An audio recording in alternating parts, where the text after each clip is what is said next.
The psychology of money డబ్బు మనస్తత్వం by Morgan హౌసెల్ audio బుక్కి స్వాగతం. అందరూ ఏం చెయ్యాలో తెలియక బుర్రగోక్కుంటున్న సమయంలో మామూలు పనులు చేయగలిగిన వాడే మేధావి బై నెపోలియన్. ఈ ప్రపంచమంతా ప్రత్యక్షంగా కనబడే వస్తువులతో నిండి ఉన్నది, కానీ ఎవ్వరూ ఎన్నడూ గమనించిన పాపాన పోరు బై షెర్లాక్ హోమ్స్. ప్రస్తావన: భువిలో మహోన్నత ప్రదర్శన. కాలేజీలో చదువుకునే రోజుల్లో లాస్ ఏంజల్స్లో ఒక మంచి హోటల్లో నౌకరుగా పనిచేస్తూ గడిపాను. సాంకేతిక నిర్వాహకులు ఒకరు తరచూ అక్కడికి వస్తూ ఉండేవారు. ఆయన మహామేధావి. 20-30 సంవత్సరాల మధ్య ఉన్నప్పుడే ఆయన వైఫైలో ఒక ముఖ్య పరికరం నిర్మాణం చేసి దానిని పేటెంట్ తీసుకున్నారు. ఆయన చాలా కంపెనీలు ప్రారంభించి తర్వాత వాటిని అమ్మేశారు. ఆయన సఫలత అంతా ఇంత అని చెప్పడానికి వీలు కాదు. ఆయనకు డబ్బుతో కూడా వ్యవహారం ఉండేది. ఆ వ్యవహారంలో ఆయన నిత్యము అనుక్షణం భయంతోనూ పసిపిల్లల మూర్ఖత్వంతోనూ వ్యవహరించేవారు. ఆయన తనతో పాటు ఎప్పుడూ $100 నోట్ల కట్టలు తీసుకుంటూ వెళ్తూ ఉండేవారు. ఆ నోట్ల కట్టలు కొన్ని అంగుళాల మందం ఉండేవి. అది చూడాలి అనుకున్న వారికి ఆయన తన సంపదను గురించి బాహటంగా బిగ్గరంగా ఆత్మస్తుతి చేసుకునేవారు. అనుకోని వారికి కూడా ఆయన వాటిని ప్రదర్శించేవారు. ఆ సమయంలో ఆయన త్రాగి ఉండేవారు. ఏ కారణము లేకుండానే పేలుతూ ఉండేవారు. ఒకనాడు ఆయన నా సహోద్యోగులు ఒకరికి కొన్ని $1000 సొమ్ము ఇచ్చి ఈ వీధిలో అవతల ఉన్న నగల దుకాణానికి వెళ్ళి $1000 బంగారు నాణాలు తీసుకురా అన్నారు. 1 గంట తర్వాత ఆ బంగారు నాణాలు చేతిలో పట్టుకుని ఆ సంస్థ సాంకేతిక నిర్వాహకులు అయిన స్నేహితులు పసిఫిక్ మహాసముద్రం ఒడ్డున ఉన్న ఒక ఘట్టం చేరుకున్నారు. ఇప్పుడు వాళ్ళు ఆ నాణాలు సముద్రంలోకి కప్పగంతులు వెయ్యిస్తూ విసిరారు. ఎవరి నాణం ఎక్కువ దూరం పోయిందో అని వాళ్ళు పరాచకలాడుకున్నారు. కొన్ని రోజుల తర్వాత ఆయన హోటల్ రెస్టారెంట్లో ఒక లైటు పగలగొట్టారు. హోటల్ మేనేజర్ ఆ లైటు విలువ $500 అని, దాని ఖరీదు ఆయన చెల్లించాలని చెప్పారు. నీకు $500 కావాలా? ఆ సాంకేతిక నిర్వాహకులు నమ్మలేనట్టుగా అడిగారు. జోబులో నుంచి ఒక కట్ట నోట్లు తీసి ఆ మేనేజర్ చేతికి ఇస్తూ, ఇవిగో $5000, ఇప్పుడు నా ఎదుట నుంచి తప్పుకో, మరి ఎన్నడూ నన్ను ఇలా అవమానపరచకండి అన్నారు. ఈ ప్రవర్తన ఎంతకాలం ఇలా సాగుతుందా అని మీరు ఆశ్చర్యపడవచ్చు. ఎంతో కాలం సాగదు అనేది దానికి సమాధానం. ఆయన దివాలా తీశారని నేను కొంతకాలం తర్వాత విన్నాను. ఈ పుస్తకం పూర్వపక్షం ఏమిటంటే, డబ్బుతో సక్రమంగా వ్యవహరించాలి అంటే కొద్దిగా తెలివితేటలు, బహుళంగా ప్రవర్తన అవసరం. ప్రవర్తన నేర్పటం అనేది ఎంతో తెలివితేటలు ఉన్నవారికి కూడా చాలా దుస్సాధ్యమైన విషయం. ఎంత మేధావి అయినా తమ ఆవేశాల మీద నియంత్రణ లేకపోతే ఆర్థిక దుస్థితి కలగటం సహజం. దీనికి విపర్యంగా కూడా వాస్తవమే. ఆర్థిక శాస్త్రంలో ప్రవేశం లేని సామాన్యులు కూడా ధనవంతులు కావచ్చు. ఇక్కడ వారి తెలివితేటలతో సంబంధం లేదు, కావాల్సిన ప్రవర్తనలో కొన్ని మెలకువలు అంతే. వికీపీడియాలో నా అభిమాన ప్రారంభ కావ్యాలు: రోనాల్డ్ జేమ్స్ రీడ్, అమెరికన్ ఉదారదాతలు, పెట్టుబడిదారులు, కాపలాదారు, petrol bunk attendant. Ronald Reed Vermont గ్రామీణ వాతావరణంలో పుట్టారు. ఆ కుటుంబంలో మొట్టమొదటి పట్టభద్రుడు ఆయనే. ఇక్కడ విశేషం ఏమిటంటే, ప్రతిరోజు స్కూలుకు ఆయన మరొకరి సహాయంతోనే వెళ్ళేవారు. ఆయనకు స్వంతంగా రవాణా సౌకర్యం లేదు. ఆయనను గురించి తెలిసిన వారికి రోనాల్డ్ రీడ్ గురించి చెప్పడానికి అంతకు మించి ఏమీ లేదు. ఆయన జీవితం చాలామంది లాగానే చాలా సగటు జీవితం. 25 సంవత్సరాల కాలం రీడ్ ఒక పెట్రోల్ బంకులో కార్లు రిపేర్ చేసేవారు. 17 సంవత్సరాల కాలం జెసీ పెన్నీ సంస్థలో నేల ఊడ్చేవారు. 38 సంవత్సరాల వయసులో ఆయన $12,000కు ఒక 2 పడక గదులు ఇల్లు కొనుక్కున్నారు. అప్పటి నుంచి జీవితాంతం ఆయన అందులోనే నివసించారు. 50 సంవత్సరాల వయసులో ఆయనకు సతీ వియోగం కలిగింది. ఆ తర్వాత ఆయన మళ్ళీ పెళ్లి చేసుకోలేదు. కట్టెలు కొట్టడమే ఆయన అభిమాన జ్ఞాపకం అని ఒక మిత్రుడి జ్ఞాపకాలు నెమరు వేసుకున్నారు. 92 సంవత్సరాల వయసులో రీడ్ 2014లో గతించారు. అప్పుడే విధేయుడైన ఆ గ్రామీణ కాపలాదారు అంతర్జాతీయ వార్తల్లోకి ఎక్కారు. 2014లో 28,13,503 అమెరికన్లు మరణించారు. మరణించినప్పుడు వారిలో 4,000 లోపు మందికి మాత్రమే $8 మిలియన్ ఆస్తి ఉన్నది. రోనాల్డ్ రీడ్ వారిలో ఒకరు. మాజీ కాపలాదారు తన వీలునామాలో 2 మిలియన్ తన సవతి బిడ్డలకు, $6 మిలియన్ పైగా స్థానిక ఆసుపత్రికి, గ్రంథాలయాలకు దానం చేశారు. రీడ్ను గురించి తెలిసిన వారు అవాక్కయ్యారు. ఆయనకు అంత డబ్బు ఎక్కడి నుంచి వచ్చింది? అందులో రహస్యం ఏమీ లేదని తర్వాత తెలిసింది. ఆయన ఏ లాటరీలు గెలవలేదు, వారసత్వపు సొమ్ము పొందలేదు. రీడ్ తనకు సాధ్యమైనంత పొదుపు చేశారు. డబ్బుని మంచి స్టాక్స్లో పెట్టుబడి పెట్టారు. ఆ చిన్న చిన్న మొత్తాలు $8 మిలియన్ మించి ఎదిగిన దాకా ఆయన దశాబ్దాల తరబడి వేచి ఉన్నారు. అది విషయం. కాపలాదారు నుంచి లోకోపకారికి దాకా. రోనాల్డ్ మరికొన్ని నెలలకు మరణిస్తారనగా రిచర్డ్ అనే మరొక వ్యక్తి వార్తల్లోకి ఎక్కారు. రోనాల్డ్ రీడ్కి లేనివి అన్నీ రిచర్డ్ ఫస్కోన్కు ఉన్నాయి. ఆయన హార్వర్డ్లో MBA చదువుకున్నారు. మెరిల్ లించ్ సంస్థలో ఎగ్జిక్యూటివ్గా పనిచేశారు. ఆర్థిక రంగంలో అత్యంత సఫలమైన ఉద్యోగంతో ఆయన లోకోపకారం చేయటానికి తన 40వ ఏటనే ఉద్యోగం నుంచి విరమించుకున్నారు. మెరిల్ లించ్ సంస్థ మాజీ CEO డేవిడ్ కొమాన్స్కీ ఫస్కోన్ వ్యాపార దక్షత, నాయకత్వ లక్షణాలు, సమగ్రమైన తీర్మానాలు, వ్యక్తిగత నిజాయితీ ప్రశంసించారు. క్రైన్ బిజినెస్ మ్యాగజైన్ ఆయనను 40 సఫలమైన వ్యాపారవేత్తగా ఎంపిక చేసింది. కానీ బంగారు నాణాలతో కప్పగంతులు వేయించిన సాంకేతిక నిర్వాహకుల్లాగా అంతా పచ్చి బద్దలు అయ్యింది. 2000 సంవత్సరం మధ్యలో ఫస్కోన్ గ్రీన్విచ్, కనెక్టికట్లో ఉన్న తన 18,000 చదరపు అడుగుల ఇల్లు విశాలం చేయించడానికి భారీగా అప్పు తీసుకున్నారు. ఆ ఇంట్లో 11 బాత్రూంలు, 2 ఎలివేటర్లు, 2 స్విమ్మింగ్ పూల్లు, 7 గరాజులు ఉన్నాయి. ఈ ఇంటిని పోషించడానికి నెలకు $90,000 పైన కావాలి. అప్పుడు 2008 ఆర్థిక సంక్షోభం ఉరిమింది. ఆ సంక్షోభం ఆర్థికంగా ప్రతి ఒక్కరిని దెబ్బతీసింది. అది ఫస్కోన్ను మన్ను కరిపించింది. విపరీతమైన అప్పులు, అవసరానికి ఆదుకోని ఆస్తులు ఆయనను దివాలా తీయించాయి. 2008లో దివాలా కేసు విచారిస్తున్న జడ్జితో ఆయన, ప్రస్తుతం నాకు ఏ విధంగానూ రాబడి లేదు అని చెప్పినట్టు వార్త. మొదట పామ్ బీచ్లో ఉన్న ఆయన ఇల్లు అమ్మకం అయ్యింది. 2014లో గ్రీన్విచ్ భవనం వంతు అయ్యింది. రోనాల్డ్ రీడ్ తన సంపదను లోకోపకారం కోసం దానం చేయటానికి 5 నెలల ముందర రిచర్డ్ ఫస్కోన్ భవనం వేలం అయ్యింది. ఆ భవనంలో ఇండోర్ స్విమ్మింగ్ పూల్ మీద డ్యాన్స్ చేస్తూ, భోజనం చేస్తూ, చుట్టూ ఊరంతా చూసి ఎంత ఆనందం ఇంకెక్కడా ఉండదు అని అతిథులు ఆప్యాయంగా స్మరించేవారు. ఆ భవనం అసలు విలువ కంటే 75% తక్కువకు అమ్ముడుపోయిందని బీమా సంస్థ వారి అంచనా. రోనాల్డ్ రీడ్ సహనశీలి, రిచర్డ్ ఫస్కోన్ ఆశపోతు. వారిద్దరి మధ్య విద్యలోనూ అనుభవంలోనూ ఉన్న తేడాన్ని రూపుమాపటానికి ఆ ఒక్కటి చాలు. ఇక్కడ రోనాల్డ్ రీడ్ లాగా ఉండాలి, రిచర్డ్ లాగా ఉండకూడదు అని పాఠం. అది చెడ్డ సలహా కాకపోవచ్చు, చెప్పటం కాదు. ఆర్థిక రంగంలో ఈ కథలు ఎంత అద్వితీయము అన్నది సమ్మోహనకరమైన విషయం. ఏ కాలేజీ విద్య లేకుండా, శిక్షణ లేకుండా, తగిన నేపథ్యం లేకుండా, అనుభవం లేకుండా, అండగా ఎవరూ లేని వ్యక్తి మహత్తరమైన చదువు, అంతకంటే మహత్తరమైన శిక్షణ, సర్వోత్తమమైన పరిచయాలు ఉన్న వ్యక్తిని మించి ఎలా, మరీ ఏ ఇతర రంగంలో వ్యవహరించి రాణించగలరు? నా మనసుకు ఏమి తోచటం లేదు. హార్వర్డ్లో శిక్షణ పొందిన శస్త్రచికిత్సల కంటే రోనాల్డ్ రీడ్ గుండె మార్పిడి మెరుగ్గా చేస్తారని ఊహించకుండా అసంభవం. ఉత్తమ శిక్షణ పొందిన వాస్తుశిల్పుల కంటే ఆయన మేలైన ఆకాశ హర్మ్యం డిజైన్ చేస్తారనుకోవడం కూడా అటువంటిదే. ప్రపంచంలో అత్యుత్తమ న్యూక్లియర్ ఇంజనీర్స్ కంటే ఒక కాపలాదారు మెరుగుగా పనిచేస్తారు అనుకోవటం అనూహ్యం. కానీ పెట్టుబడి వ్యాపారంలో ఈ కథలు జరుగుతాయి. రోనాల్డ్ రీడ్, రిచర్డ్ ఫస్కోన్ సహజీవనం చేశారు అనేది యథార్థం. దాన్ని 2 విధాలుగా వివరించవచ్చు.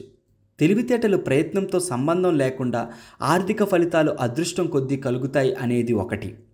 అది కొంతవరకు నిజమే. ఈ విషయాన్ని పుస్తకంలో మరింత వివరంగా చర్చించుకుందాం. ఆర్థిక సఫలత కఠినమైన విజ్ఞాన శాస్త్రం కాదు, ఇది సామాన్యంగా వ్యవహారంలో ఉన్న ఆలోచన అని నా ఉద్దేశం అనేది 2వ వివరణ. ఇది ఒక మృదువైన నైపుణ్యం. ఇక్కడ మీరు ఎలా, మీకు ఏమి తెలుసు అనే దానికంటే మీరు ఎలా ప్రవర్తిస్తారు అనేదే ముఖ్య పాత్ర వహిస్తుంది. ఈ మృదు నైపుణ్యాన్ని నేను డబ్బు మనస్తత్వం అంటాను. డబ్బు విషయంలో మీ సాంకేతిక విజ్ఞానం కంటే ఈ మృదు నైపుణ్యత ముఖ్య పాత్ర వహిస్తుంది. అని చెప్పి మిమ్మల్ని ఒప్పించటానికి ఈ పుస్తకంలో నేను చిన్న చిన్న కథల ద్వారా ప్రయత్నించాను. అందరూ ప్రతి ఒక్కరూ రోనాల్డ్ రీడ్ నుంచి రిచర్డ్ ఫస్కోన్ వరకు వారిద్దరి మధ్యన ఉన్న అందరూ కూడా మేలైన ఆర్థిక నిర్ణయాలు చేయటానికి సహాయపడేలాగా చేస్తాను. ఈ మృదువైన నైపుణ్యాలకు ఎవరు విలువని ఇవ్వటం లేదని గ్రహించాను. ఆర్థిక శాస్త్రం గణిత ఆధారమైన రంగంగా బ్రహ్మాండంగా వివరించబడుతుంది. అక్కడ మీ దగ్గర ఉన్న దత్తాంశాలు ఒక సూత్రంలో ఇముడ్చుతారు. ఆ సూత్రం ఏం చెయ్యాలో మీకు చెప్తుంది. అంటే అలా చెయ్యగానే అంతా సవ్యంగా ఉంటుందని ఆపేక్ష. వ్యక్తిగత ఆర్థిక వ్యవహారాల్లో ఈ సూత్రం పనిచేస్తుంది. అక్కడ అవసరాలకు 6 నెలలకు సరిపడా నిధులు సేకరించి ఉంచాలని మీకు చెప్తారు. అంతేకాక మీ జీవితంలో 10% పొదుపు చేయాలని కూడా చెప్తారు. పెట్టుబడి వ్యాపారంలో కూడా అది సబబే. అక్కడ మనం వడ్డీ రేట్ల విలువలకు మధ్య ఉన్న చారిత్రక సంబంధాలు తెరుచుకొని వ్యవహరిస్తాం. సొంత సంస్థాపరమైన ఆర్థిక వ్యవహారాల్లో కూడా ఇది యథార్థమే. సంస్థ ముఖ్య ఆర్థిక అధికారి మూలధనం విలువ ఎంతో ఖచ్చితంగా వెలకట్టగలరు. వీటన్నింటిలో ఏదీ తప్పు కాదు, చెడు కాదు. ఏమి చెయ్యాలో తెలిసినంత మాత్రాన అది చేయటానికి ప్రయత్నించేటప్పుడు మీ తలలో ఏమి జరుగుతున్నదో దాని గురించి ఏం చెయ్యాలో మాత్రం తెలియదు. మీకు ఇష్టం ఉన్నా లేకపోయినా 2 విషయాలు మాత్రం, ఆరోగ్యము, డబ్బు, ప్రతి ఒక్కరి మీద తమ ప్రభావం చూపుతాయి. ఆరోగ్య సంరక్షణ పరిశ్రమ ఆధునిక విజ్ఞాన శాస్త్రం ఘన విజయమని చెప్పవచ్చు. ప్రపంచమంతటా ఆయుర్దాయం పెరుగుతూ ఉండటమే ఇందుకు నిదర్శనం. విజ్ఞాన శాస్త్ర ఆవిష్కరణలు వైద్యుల పురాతన భావాలను మార్చివేసి మానవ శరీరం పనిచేసే విధానాన్ని ప్రత్యక్షంగా చూపించాయి. ఆ కారణంగా ప్రస్తుతం ప్రతి ఒక్కరూ పూర్వం కంటే ఆరోగ్యంగా ఉన్నారు. డబ్బు, పరిశ్రమ, పెట్టుబడి, వ్యక్తిగత ఆర్థిక వ్యవహారం, వ్యాపార పథకాలు ఆ కథ వేరు. గత 2 దశాబ్దాల్లో ఆర్థిక శాస్త్రం ఉత్తమ విశ్వవిద్యాలయాల నుంచి అత్యంత నిపుణులైన మేధావులను ఆకర్షించింది. 1 దశాబ్దం పూర్వం ఫైనాన్షియల్ ఇంజనీరింగ్ అన్నిటికంటే ఆకర్షణీయమైన విభాగంగా పేరు పొందింది. దానివల్ల మనం మెరుగైన పెట్టుబడిదారులు అయ్యామని ఏమైనా నిదర్శనం ఉన్నదా? నాకు ఏమీ కనిపించలేదు. సామూహికంగా తప్పులు ఒప్పులు చేస్తూ గడిచిన కాలంలో వ్యవసాయదారులుగా, నిపుణులైన ప్లంబర్గా, వికాసం సాధించిన రసాయనిక శాస్త్రవేత్తలుగా మనం పురోగతి సాధించాం. అదే తప్పటడుగులతో మనం వ్యక్తిగత ఆర్థిక విధానం మెరుగుపరచడం ఎలాగో నేర్చుకుందామా? మనం అప్పుల్లో మునిగి తేలటం తగ్గుతుందా? పొదుపు చేసి ఆదా చేయడంలో అవకాశాలు మెరుగుపడతాయా? విశ్రాంత జీవితానికి సిద్ధంగా గలమా? మన ఆనందానికి డబ్బు ఏమి చేస్తుందో, ఏమి చెబుతుందో మనకు నికరంగా తెలుసునా? తగిన రుజువు నాకు ఎక్కడా కనబడడం లేదు. నాకు తోచిన ముఖ్య కారణం ఒక్కటే. డబ్బును గురించి మన ఆలోచనలు, బోధనలు అన్నీ భౌతిక శాస్త్రం అంటే నిబంధనలు, సూత్రాలు లాగానే ఉంటాయి. మానసిక శాస్త్రం భావావేశాలు, సూక్ష్మభేదాల్లాగా ఉండవు. నా ఉద్దేశంలో అది ఎంత సమ్మోహనకరమైనదంత ముఖ్యమైనది. డబ్బు ప్రతి చోట ఉన్నది. అది మనలను ఆడిస్తుంది, భ్రమ పెడుతుంది. దాని గురించి ప్రతి ఒక్కరి ఆలోచనలు వేరుగా ఉంటాయి. జీవితంలో ముఖ్య విషయాలను, సాహసం, ఆత్మవిశ్వాసం, ఆనందం గురించి మనకు పాఠాలు చెబుతుంది. మనుషుల ప్రవర్తనను వివరించడానికి డబ్బును మించిన భూతద్దం వేరే దొరకదు అంటే ఆశ్చర్యం లేదు. మహోన్నత ప్రదర్శనలో అది ఒకటి. డబ్బు మనస్తత్వం గురించి నేను 1 దశాబ్దంగా రాస్తూ ఉన్నాను. తద్వారా ఆ విషయంలో ఉన్న అవగాహన రూపుదిద్దుకున్నది. ఆర్థిక విషయాల గురించి నేను 2008 నుంచి రాయటం మొదలుపెట్టాను. అప్పుడే ఆర్థిక సంక్షోభం మొదలైంది. గత 80 సంవత్సరాల్లో ఇది అతి ఘోరమైన ఆర్థిక మాంద్యం. ఏమి జరుగుతుందో రాయాలంటే ఏమి జరుగుతుందో తెలుసుకోవాలనుకున్నాను. కానీ ఆ ఆర్థిక సంక్షోభం తర్వాత నాకు తెలిసిన మొదటి విషయం ఏమిటంటే, ఏం జరిగిందో, ఎందుకు జరిగిందో ఎవరికీ సరిగ్గా తెలియదని. ఇక దాని గురించి ఏమి చెయ్యాలో ఎలా తెలుస్తుంది? ప్రతి ఒక్క వివరణకు దానికి సరితూగే ప్రతివాదన ఉన్నది. ఒక వంతెన కూలిపోయింది అంటే అది అందుకు కారణం ఏమిటో ఇంజనీర్లు నిర్వహించగలరు. ఎందుకంటే ఒక వస్తువు మీద కొంత ఒత్తిడి కలగజేస్తే ఆ వస్తువు విరిగిపోతుందన్న సూత్రం ఉన్నది. ఫిజిక్స్లో వాద ప్రతివాదనలకు అవకాశం లేదు. అది కొన్ని సూత్రాలను అనుసరించి నడుస్తుంది. కానీ ఆర్థిక శాస్త్రం విషయం వేరు. అది మనుషుల మనస్తత్వాలను అనుసరించి నడుస్తుంది. అక్కడ నా ప్రవర్తన నాకు సవ్యంగానే తోచవచ్చు, మీకు మాత్రం అది వెర్రితనంగా అనిపించవచ్చు. ఆర్థిక సంక్షోభాన్ని గురించి నేను అధ్యయనం చేసి రాస్తున్న కొద్దీ అది మానసిక శాస్త్రము చరిత్ర ద్వారా అర్థం చేసుకోవచ్చునని, ఆర్థిక శాస్త్రం ద్వారా మాత్రం కాదని గ్రహించాను. మనుషులు ఎందుకు అప్పుల్లో మునిగిపోతారో అర్థం చేసుకోవటానికి మీరు వడ్డీ రేట్లు అధ్యయనం చేయనవసరం లేదు. మీరు ఆశపోతుతనం, భయం, ఆశావాదం చరిత్రలు చదవాలి. పెట్టుబడిదారులు విపణి వీధి బోర్లా పడి ఉన్నప్పుడు ఎందుకు అమ్ముతారో తెలుసుకోవాలంటే భవిష్యత్తులో ఆశించిన లాభాలను గురించి చదవక్కర్లేదు. వారిని చూసి మీ పెట్టుబడులు వారి భవిష్యత్తుని ధ్వంసం చేయబోతున్నాయా అనే క్షోభను గురించి ఆలోచిస్తే చాలు. చరిత్ర ఎన్నటికీ పునరావృతం కాదు, మనిషి మాత్రమే పునరావృతం చేస్తాడు అన్న వాల్టర్ వాక్కు నాకు చాలా అభిమానమైన వాక్యం. ధనంతో మన ప్రవర్తనకు అది పూర్తిగా అమలు అవుతుంది. డబ్బుతో వ్యవహరించేటప్పుడు మనుషుల దుష్ప్రవర్తనకు పొరపాట్లు, మూఢనమ్మకాలు కారణాలు ఉన్నాయి. వీటిలో ముఖ్యమైన 20 అంశాలను గురించి నేను 2018లో ఒక నివేదిక రాశాను. దాని పేరే డబ్బు మనస్తత్వం, ద సైకాలజీ ఆఫ్ మనీ. ఆ నివేదిక మిలియన్కు పైగా మనుషులు చదివారు. ఈ పుస్తకం ఆ విషయం మీదనే మరింత గాఢమైన అధ్యయనం. ఆ నివేదికలోని కొన్ని భాగాలు ఈ మార్పులు చేర్పులు లేకుండా ఈ పుస్తకంలో కనబడతాయి. ఇప్పుడు మీ చేతిలో 20 అధ్యాయాలున్నాయి. ప్రతి ఒక్క అధ్యాయము జనం మనస్తత్వంలో అతి ముఖ్యమైన కవలికలను, కంటికి కడబడినంత సులభం కాని కవలికలను వర్ణించింది అని నా అభిప్రాయం. అధ్యాయాలు అన్నీ సామాన్య సిద్ధాంతం చుట్టూ తిరుగుతాయి, కానీ ప్రతి ఒక్కటి స్వయం సిద్ధం. దేనికి అది విడివిడిగా చదువుకోవచ్చు. ఇదేమీ పెద్ద పుస్తకం కాదు. మీకు స్వాగతం. పాఠకులలో చాలామందికి వారు చదవటం ప్రారంభించిన పుస్తకాన్ని పూర్తి చేయకుండానే విడిచిపెడతారు. ఎందుకంటే ఒక విషయం చెప్పటానికి 300 పేజీల వివరణ అనవసరం. మీరు విసిగెత్తి విడిచిపెట్టే సుదీర్ఘ వివరణ కంటే నేను 20 సంగ్రహ అంశాలు వివరిస్తాను. చదవటం మీరు పూర్తి చేస్తారని నా ఆశ. పదండి బయలుదేరుదాం. చాప్టర్ 1. ఎవరూ వెర్రివాళ్ళు కారు. ధనంతో మీ అనుభవాలు ఈ ప్రపంచంలో జరిగిన సంఘటనలో 0.00000001% ఉండవచ్చు, కానీ ఈ ప్రపంచం మీ ఆలోచనలో 80% అనుగుణంగానే నడుస్తుంది.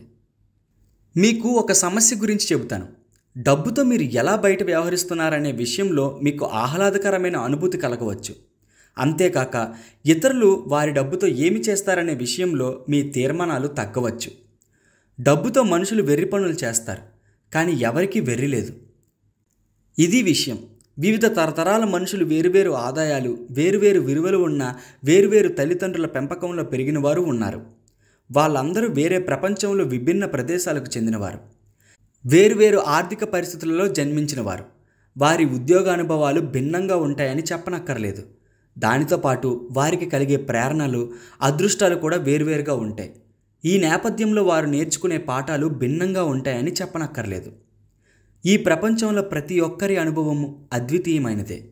ఎవరో చెబితే విన్నదానికంటే మీ ప్రత్యక్ష అనుభవం ఎక్కువ బలీయమైనది. కనుక మనమందరం, మీరు, నేను, ప్రతి ఒక్కరూ డబ్బు విషయంలో ప్రత్యేకమైన అభిప్రాయాలకు కట్టుబడి ఉన్నాం.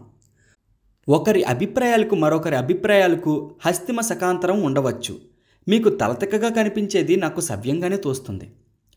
పేదరికంలో పెరిగిన వ్యక్తి సాహసాన్ని గురించి, ప్రతిఫలాన్ని గురించి ఒక విధంగా ఆలోచిస్తారు. అది సంపన్నుడైన బ్యాంకు అధికారి కొడుకు ఎంత ఆలోచించినా అతనికి అంతుపట్టదు. ద్రవ్యోల్బణంలో పెరిగిన వ్యక్తి అనుభవాలకు, స్థిరమైన ఆర్థిక వాతావరణంలో పెరిగిన వ్యక్తి అనుభవాలకు సంబంధం ఉండదు. ఆర్థిక మాంద్యంలో సర్వస్వము కోల్పోయిన స్టాక్ బ్రోకర్ అనుభవాన్ని 1990 నాటి స్టాక్ మార్కెట్ సూర్యరశ్మిలో ఆనందిస్తున్న వ్యక్తి ఊహించను కూడా ఊహించలేరు. ఊహ తెలిసిన తర్వాత 30 సంవత్సరాల్లో ఆర్థిక మాంద్యం అంటే ఏమిటో ఎరగని ఆస్ట్రేలియన్ వ్యక్తి అనుభవం అమెరికన్ పౌరుడి అనుభవానికి పూర్తిగా భిన్నం. అలా ఎన్నైనా చెప్పుకుంటూ పోవచ్చు. ఈ అనుభవాల జాబితాకు అంతం లేదు. డబ్బును గురించి నాకు తెలియనిది మీకు తెలుసు. దీనికి విపర్యం కూడా నిజమే. నా నమ్మకాలు, లక్ష్యాలు, ఆపేక్షలు జీవితంలో మీ నమ్మకాలు, ఆపేక్షలు, లక్ష్యాలకు పూర్తిగా భిన్నం. ఇది మన ఇద్దరిలో ఒకరికంటే మరొకరం తెలివైన వాళ్ళమైనందువల్ల కాదు. ఒకరు ఎరిగిన సమాచారం ఎదుటివారి సమాచారం కంటే మేలైనదిగా ఉండటం కాదు. కేవలం మన విభిన్న జీవితాలే ఇందుకు కారణం. మన జీవితాలు పూర్తిగా బలీయమైన విభిన్న అనుభవాలతో రూపుదిద్దుకున్నాయి. అదే కారణం. డబ్బుతో మీ వ్యక్తిగత అనుభవాలు ఈ ప్రపంచంలో జరిగే వాటిలో 0.000000001% ఉండవచ్చు. కానీ ఈ ప్రపంచమంతా మీ ఆలోచనలతో 80% అనుసరించుతూ నడుస్తుంది. కనుక ద్రవ్యోల్బణం ఎందుకు కలుగుతుంది? మీ డబ్బును ఎలా పెట్టుబడి పెట్టాలి? వేటిని ముఖ్యంగా విషయాలుగా పరిగణించాలి? స్టాక్ మార్కెట్లో మీరు ఎంతవరకు సాహసించవచ్చు? వగేరా వగేరా అనే విషయం మీద సమానమైన తెలివితేటలు గల ఇద్దరు పూర్తిగా వ్యతిరేక భావాలతో ఉండవచ్చు. ఫ్రెడరిక్ లూయి ఎలెన్ 1930లో అమెరికా అనే పుస్తకం రచించారు. అందులో ఆయన ది గ్రేట్ డిప్రెషన్ లక్షలాది అమెరికన్ల మీద వారి అంతరంగాలలో వారి జీవితాంతం మరువలేని మచ్చ వేసింది అని వ్రాశారు. కానీ అది ఒక అనుభవం కాదు, అనుభవాల పరంపర. 25 సంవత్సరాల తర్వాత అధ్యక్ష పదవికి పోటీ చేస్తున్న జాన్ ఎఫ్ కెనడీని ఒక పత్రికా విలేకరి ది గ్రేట్ డిప్రెషన్ గురించి ఆయన జ్ఞాపకాలు చెప్పమన్నారు. కెనడీ అన్నారు, డిప్రెషన్ గురించి నాకు ప్రత్యక్ష జ్ఞానం అంటూ ఏమీ లేదు. మా కుటుంబం ప్రపంచంలోనే సుసంపన్నమైన కుటుంబాల్లో ఒకటి. ఆనాడు మా కుటుంబం విలువ ఎప్పటికన్నా అత్యధికం. మాకు పెద్ద పెద్ద ఇల్లు ఉండేవి.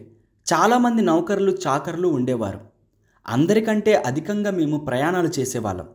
అప్పుడు ప్రత్యక్షంగా నాకు తెలిసిన ఒకే ఒక్క విషయం ఏమిటంటే, మా నాన్న అదనంగా కొంతమంది తోటమాలను నియమించారు.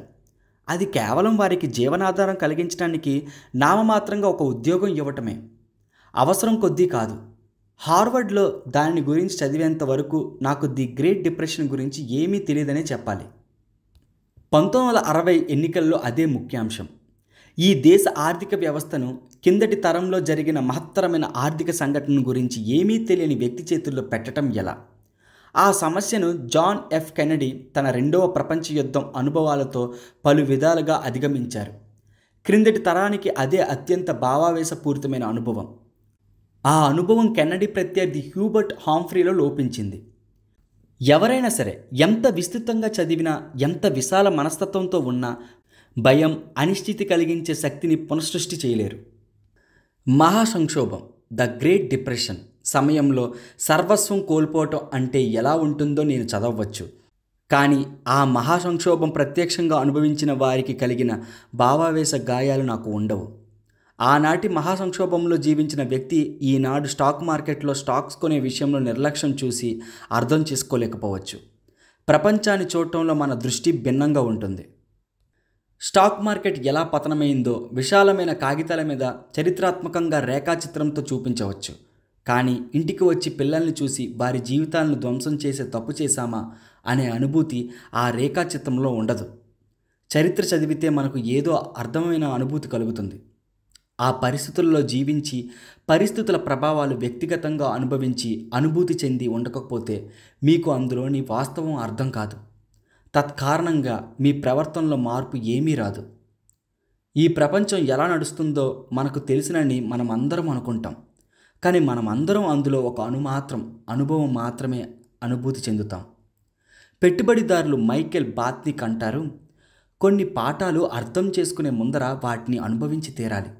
ఆ వాస్తవం మన అందరికీ వర్తిస్తుంది. 2006లో నేషనల్ బ్యూరో ఆఫ్ ఎకనామిక్స్ రీసెర్చ్కి చెందిన ఆర్థిక శాస్త్రవేత్తలు ఉల్రిక్ మల్మెండియర్, స్టీఫెన్ నగేల్ గత 50 సంవత్సరాల కాలంలో కొనుగోలుదారుల ఆర్థిక స్థితిని గురించి సర్వేక్షణ చేశారు. అమెరికన్లు తమ డబ్బుతో ఎలా వ్యవహరిస్తారనే విషయాన్ని గురించి వివరమైన అవలోకనం. శాస్త్ర ప్రకారం మనుషులు తమ లక్ష్యాలను ఆనాటి పెట్టుబడి అవకాశాల లక్షణాలు పరిశీలించి పెట్టుబడి నిర్ణయాలు చేయాలి. కానీ మనుషులు ఆ పని చెయ్యరు. జీవితాంతం చేయబోయే పెట్టుబడిదారుల స్వీయ అనుభవాల మీద, అందులోనూ తమ యుక్త వయసు చేరిన తొలి నాళ్లలో భారంగా ఆధారపడి ఉన్నాయని ఆర్థిక శాస్త్రవేత్తలు కనుక్కున్నారు. ఆర్థిక మాంద్యం విపరీతంగా ఉన్నప్పుడు మీరు పెరుగుతూ ఉంటే, ఆ తరువాత కాలంలో మీరు మీ డబ్బు బాండ్స్లో ఆర్థిక మాంద్యం తక్కువగా ఉన్న సమయంలో పెరిగిన వారికంటే తక్కువ పెట్టుబడి పెడతారు. మీరు ఎదుగుతున్న కాలంలో స్టాక్ మార్కెట్ దృఢంగా ఉంటే, తరువాత కాలంలో మీరు స్టాక్ మార్కెట్ నీరసంగా ఉన్న రోజుల్లో ఎదిగిన వారికంటే ఎక్కువ పెట్టుబడి పెట్టే అవకాశాలు మిక్కుటం. పెట్టుబడి పెట్టడంలో ఒక్కోసారి సాహసం చేసే సమ్మతి వ్యక్తిగత చరిత్ర మీద ఆధారపడి ఉంటుందని కనుక్కున్నాము అంటారు ఆ ఆర్థిక శాస్త్రవేత్తలు. ఇక్కడ తెలివితేటలు, చదువు సంధ్యలు, కుతర్కం ఎందుకు పనికిరావు. కేవలం మీరు ఎప్పుడు పుట్టారు, ఎక్కడ పుట్టారు అనే పరిస్థితుల ప్రభావం ద్వారా మీ అదృష్టం. 2019లో ఫైనాన్షియల్ టైమ్స్ పత్రిక ప్రసిద్ధి చెందిన బాండ్ మేనేజర్ బిల్ గ్రాస్ని ఇంటర్వ్యూ చేసింది. ఒక దశాబ్దం పూర్వం కానీ తర్వాత కానీ పుట్టి ఉంటే తను ప్రస్తుతం ఉన్న స్థితిలో ఉండేవారు కాదు అని గ్రాస్ ఒప్పుకుంటారు అని ఆ ఇంటర్వ్యూ సంగ్రహ సమాచారం. గ్రాస్ తన ఉద్యోగ వృత్తి చేపట్టినప్పుడు వడ్డీ రేట్లు బాగా తగ్గిపోయాయి. కారణంగా బాండ్ విలువలు బాగా పెరిగిపోయాయి. అటువంటి సంఘటన మీకు ఎదురయ్యే అవకాశాలను ఏమీ చెయ్యదు, కానీ ఆ అవకాశాలు ఎదురైనప్పుడు మీ ఆలోచన ఎలా ఉందనేది ముఖ్యం. గ్రాస్కు సంబంధించినంత వరకు బాండ్స్ అంటే డబ్బు తయారు చేసే యంత్రాల వంటివి. అదే ఆర్థిక మాంద్యంలో పెరిగి ఆ కష్టాలు భరించిన ఆయన తండ్రి అదే బాండ్స్ని డబ్బు మింగివేసే యంత్రాలుగా చూసేవారు. డబ్బు విషయంలో మనుషుల అనుభవాలు చాలా భిన్నంగా ఉంటాయి. దాదాపు అన్నీ ఒకటేనని మీరు అనుకునే పరిస్థితుల్లో కూడా ఈ వ్యత్యాసం గాఢంగా ఉంటుంది. ఉదాహరణకు స్టాక్స్ గమనించండి. మీరు 1970లో పుట్టి ఉంటే S&P 500 దాదాపు 10 రెట్లు పెరిగింది. మీరు ఎదిగి 20 సంవత్సరాలు చేరుకునేసరికి అది కళ్ళు బయర్లు కమ్మించే ఎదుగుదల. మీరు 1950లో పుట్టి ఉంటే మీరు ఎదిగి 20 సంవత్సరాలు చేరేసరికి మార్కెట్ ముందుకు వెనుకకు ఎక్కడికి కదలట్లేదు. పుట్టిన సంవత్సరం కారణంగా వేరువేరుగా ఉన్న 2 బృందాల్లో వ్యక్తులు స్టాక్ మార్కెట్ని గురించి పూర్తిగా భిన్నాభిప్రాయాలతో జీవిస్తారు. స్క్రీన్ మీద ఒక చార్ట్ని ప్రదర్శించాను, దయచేసి గమనించగలరు. లేకపోతే ద్రవ్యోల్బణం గమనించండి. మీరు అమెరికాలో 1960లో పుట్టి ఉంటే మీరు ఎదుగుతూ 20 సంవత్సరాల వయసు చేరేసరికి మీరు అప్పుడే ఎదుగుతున్నారు. ఆర్థిక వ్యవస్థ ఎలా పనిచేస్తుందో ప్రాథమిక జ్ఞానం గడిస్తున్నారు. ధరలు 3 రెట్లు పెరిగిపోయాయి. గ్యాస్ లైన్లు, జీతాలు అంతకు ముందు కంటే చాలా తగ్గుముఖం పట్టాయి. అదే మీరు 1990లో పుట్టి ఉంటే ద్రవ్యోల్బణం చాలా తక్కువ స్థాయిలో ఉన్నది. దాని గురించి మీకు ఆలోచన కూడా కలిగి ఉండకపోవచ్చు. మీరు ఎదుగుతూ 3వ దశకంలోకి ప్రవేశిస్తున్న కాలంలో ధరల మీద 2009 నవంబర్లో దేశవ్యాప్తంగా అమెరికాలో నిరుద్యోగ పరిస్థితి 10%. అదే 16-19 సంవత్సరాల మధ్య హైస్కూల్ డిప్లొమా లేని ఆఫ్రికన్ అమెరికన్ పురుషులు 49%. కాలేజ్ డిగ్రీ ఉండి 45 సంవత్సరాలు దాటిన కాకేసియన్ స్త్రీల నిరుద్యోగ పరిస్థితి 4%. రెండవ ప్రపంచ యుద్ధ కాలంలో జర్మనీ, జపాన్ దేశాల్లో స్టాక్ మార్కెట్లు తుడుచుకుపెట్టుకుపోయాయి. ఆ ప్రాంతాలన్నీ పూర్తిగా బాంబులతో ధ్వంసం అయిపోయాయి. యుద్ధం తర్వాత జర్మనీ వ్యవసాయ క్షేత్రాలు దేశ ప్రజలకు రోజుకు 1000 క్యాలరీల శక్తినిచ్చే ఆహారం మాత్రమే ఉత్పత్తి చేయగలిగాయి. ఈ పరిస్థితిని అమెరికాతో పోల్చి చూడండి. అక్కడ 1941 నుంచి 1945లో మధ్య స్టాక్ మార్కెట్ 2 మించి పెరిగింది. ఆర్థిక వ్యవస్థ అంతకు పూర్వం 2 దశాబ్దాల కంటే ఎంతో దృఢంగా ఉన్నది. ఈ బృందాలలో సభ్యులు తమ జీవితాంతం ద్రవ్యోల్బణాన్ని గురించి, స్టాక్ మార్కెట్ని గురించి, నిరుద్యోగ సమస్యను గురించి, సమగ్రంగా డబ్బును గురించి అదేవిధంగా ఆలోచిస్తూ కొనసాగేవారని ఎవరూ ఆశించకూడదు. ఆర్థిక సమాచారానికి వారు అదే విధంగా స్పందించాలని కూడా ఎవరూ ఆశించకూడదు. వారు ఆనాటి ప్రేరణతోనే ప్రభావితులై ఉండాలని ఎవ్వరూ ఆశించకూడదు. వారు అదే సలహాదారులను ఇప్పుడు కూడా నమ్మాలని కూడా ఎవరూ ఆశించకూడదు. ఏది ముఖ్యమైన విషయమో, ఏది విలువైనది కాదో, తర్వాత ఏమి జరగబోతుందో, ముందుకి నడవటానికి ఉత్తమమైన మార్గం ఏదో, ఈ విషయాల మీద వారు ఇతరులతో అంగీకరిస్తారని ఎవ్వరూ ఆశించకూడదు. డబ్బు విషయంలో వారి ఆలోచనలు మరో ప్రపంచంలో రూపుదిద్దుకున్నాయి. అటువంటి పరిస్థితిలో ఒకరి దృష్టిలో డబ్బును గురించిన అభిప్రాయం విపరీతంగా అనిపించినప్పుడు అదే అభిప్రాయం మరొకరి దృష్టిలో అత్యంత సభ్యం కావచ్చు. ఫాక్స్కాన్ అని తైవనీస్ ఎలక్ట్రానిక్ కంపెనీ ఉన్నది. కొన్ని సంవత్సరాల క్రితం న్యూయార్క్ టైమ్స్ పత్రిక ఆ సంస్థలో పనివారి పరిస్థితులను గురించి ఒక వ్యాసం రాసింది. పరిస్థితులు చాలా ఘోరంగా ఉన్నాయి. ఆ కథ చదివిన పాఠకులు కలవరంతో తలకిందులయ్యారు. కానీ అందులో పనిచేసే చైనీస్ కార్మికుడి మేనడుడు అమోఘంగా స్పందించాడు. వ్యాఖ్యల విభాగంలో అతను రాసిన లేఖ: అమెరికన్లు స్వెట్ షాప్స్ అని పిలిచే సంస్థల్లో మా ఆంటీ చాలా సంవత్సరాలు పనిచేసింది. అది చాలా కష్టమైన పని. సుదీర్ఘకాలం పనిచేయాలి. వేతనం చాలా తక్కువ. పరిసర పరిస్థితులు చాలా తీవ్రంగా ఉంటాయి. ఈ ఫ్యాక్టరీలో పనిచేయక ముందు మా ఆంటీ ఏమి చేసేదో తెలుసా? ఆమె ఒక వేశ్య. ఆమె పూర్వాశ్రమంతో పోలిస్తే స్వెట్ షాప్లో పనిచేయటం చాలా మెరుగైన మేలనే పరిస్థితి అని నా ఉద్దేశం. ఆంటీ కొద్ది పెన్నీల కోసం అనేక మంది పురుషులకు తన శరీరాన్ని అమ్ముకోవటం కంటే దుష్టుడైన పెట్టుబడిదారుడి దగ్గర డాలర్లు సంపాదించడానికి శ్రమించటం మేలని నా దృఢ అభిప్రాయం. అందుకే అమెరికన్ల ఆలోచన విధానం చూస్తే నాకు మంట పుడుతుంది. పశ్చిమ ప్రపంచంలో ఉన్న అవకాశాలు మాకు లేవు. మా ప్రభుత్వం స్థితిగతులు వేరు. ఈ దేశం వేరు. కర్మాగారంలో పనిచేయటం అంటే కండలు కరిగే పని, సందేహం లేదు. కానీ అంతకంటే మేలుగా ఉండవచ్చునా? బహుశా కేవలం అమెరికన్ ఉద్యోగాలతో మాత్రమే పోలిస్తే అది సాధ్యమేమో. ఇది చదివిన తర్వాత ఏమనాలో నాకు తెలియదు. నాలో ఒక అంశ భీకరంగా పోరాడాలి అంటుంది, మరొక అంశ సరిగ్గా అర్థం చేసుకోవడానికి ప్రయత్నించుతూ ఉంటుంది. కానీ భిన్నమైన అనుభవాలు అదే విషయం మీద విపరీతంగా భిన్నమైన అభిప్రాయాలకు దారితీస్తాయి అనటానికి ఇది ఒక పెద్ద ఉదాహరణ. ఇది నలుపు తెలుపు అంత సులువుగా ఉండదు. డబ్బు విషయంలో మనుషులు చేసే ప్రతి ఒక్క నిర్ణయము సబబుగానే తోస్తుంది. ఎందుకంటే ఆ సమయంలో అందుబాటులో ఉన్న సమాచారాన్ని బట్టి తమ ప్రపంచాన్ని గురించి తమ దృక్పథం ఆధారంగా నిర్ణయం చేస్తారు.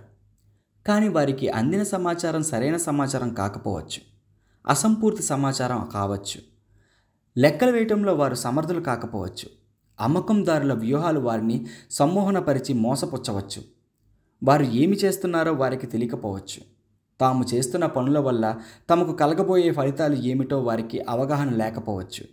మరి వారు సక్రమంగా వ్యవహరించేది ఎప్పుడు? ఒక వ్యక్తి చేసే ఆర్థిక నిర్ణయాలు ప్రతి ఒక్కటి ఆ క్షణంలో సబబుగానే కనిపిస్తాయి. ఆ సమయానికి అవసరమైన నిబంధనలన్నీ సవ్యంగానే తోచుతాయి.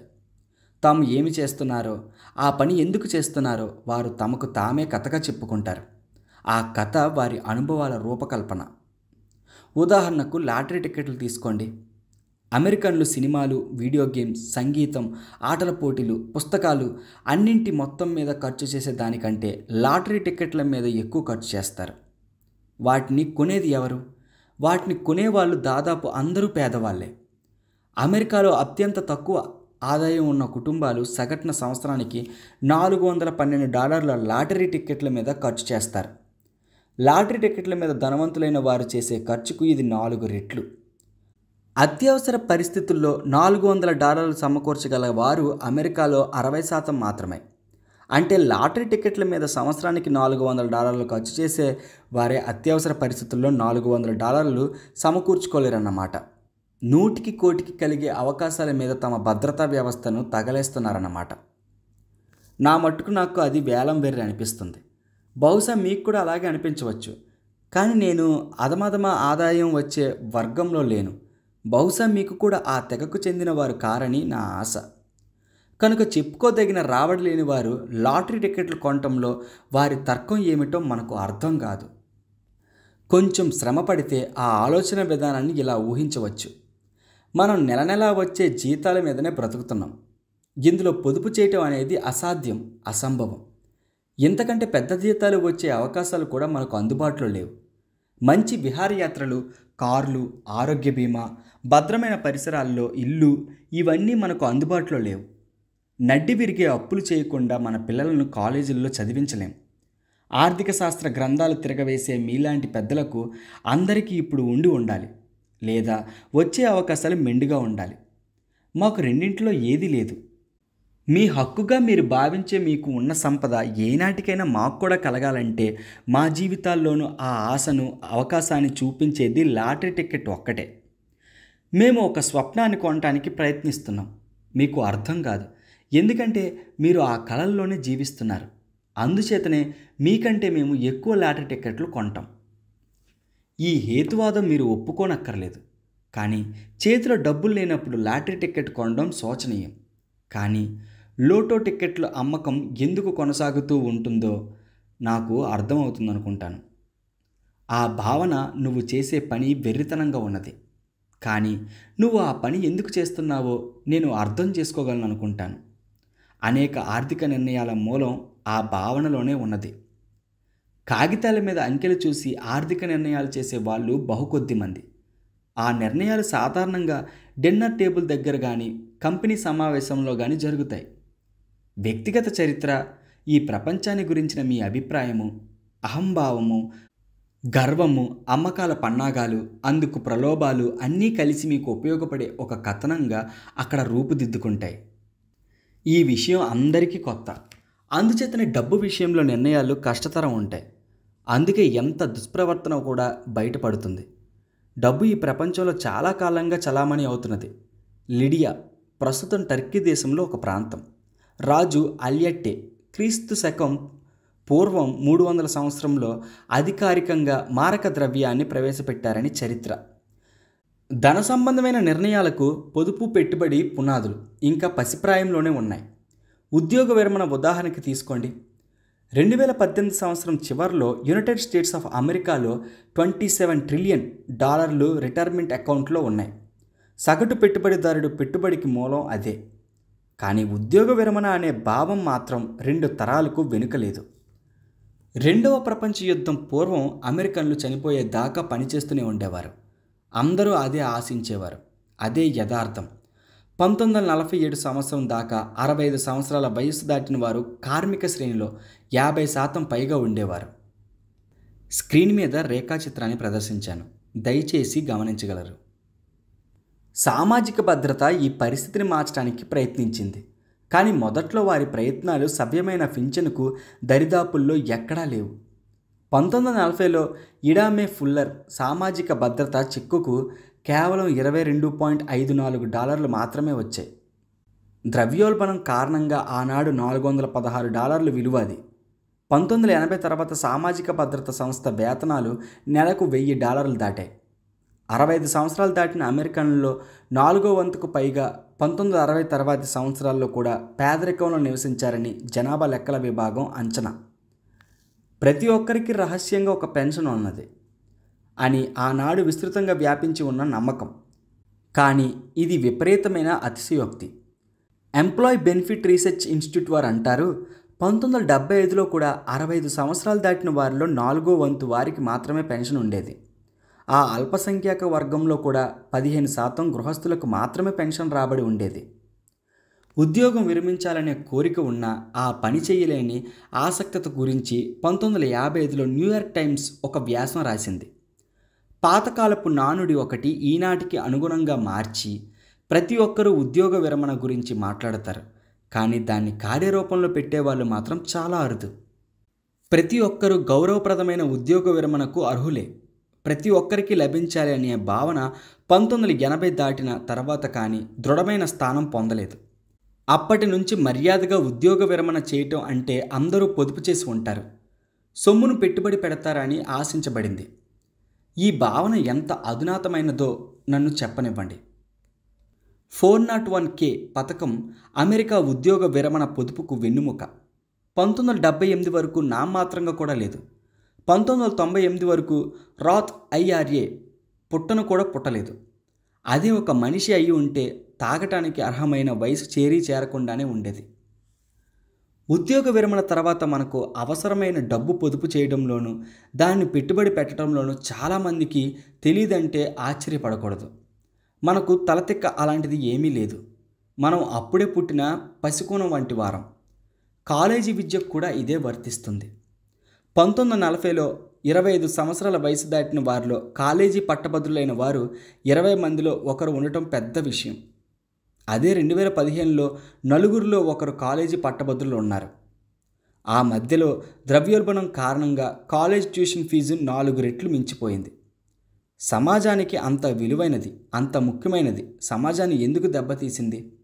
ఆ కారణంగానే గత 20 సంవత్సరాల్లో విద్యార్థుల కోసం చేసే రుణాల విషయంలో జనం అన్ని తప్పుడు నిర్ణయాలు తీసుకున్నారు. ఇక్కడ నేర్చుకోవడానికి తగిన అనుభవం కూడా లోపించింది. మనకు ఇప్పుడే రెక్కలు వస్తున్నాయి. ఇండెక్స్ ఫండ్ పరిస్థితి కూడా అంతే. వాటి వయస్సు 50 సంవత్సరాలు కూడా లేదు. హెడ్జ్ ఫండ్స్ వయసు ఇంకా 25 సంవత్సరాలు కూడా దాటలేదు. కొనుగోలుదారుల అప్పు, తాకట్లు, క్రెడిట్ కార్డులు, కార్ల మీద అప్పులు కూడా 2వ ప్రపంచ యుద్ధం ముగిసిన దాకా వ్యాపించలేదు. GI బిల్ తర్వాతనే లక్షలాది అమెరికన్లకు అప్పు చేసే వసతి కలిగింది. 10,000 సంవత్సరాల క్రితం కుక్కలు ఇంట్లో మనుషుల్లాగానే వ్యవహరించేవి. ఈనాటికి కూడా తమ పూర్వీకులు ప్రవర్తనలు కొన్ని అవి ఇంకా అనుసరిస్తూనే ఉన్నాయి. ఆధునిక ఆర్థిక వ్యవస్థలో మన అనుభవం 20 నుంచి 50 సంవత్సరాల మధ్య ఉంటుంది. మనం అంతా మనకు తెలిసిన మనస్తత్వంలో ఉన్నాం. భావవేశాలకు యథార్థాలకు మధ్య నలిగిపోయే విషయానికి ఇదే సమస్య. కనుక మనము డబ్బుతో చేయవలసిన పని ఎప్పుడో కానీ సవ్యంగా చేయకపోవటానికి కారణం ఇదే. మనమంతా డబ్బుతో తిక్కగా వ్యవహరిస్తాం. ఈ ఆట మనకు కొత్త కావడమే ఇందుకు కారణం.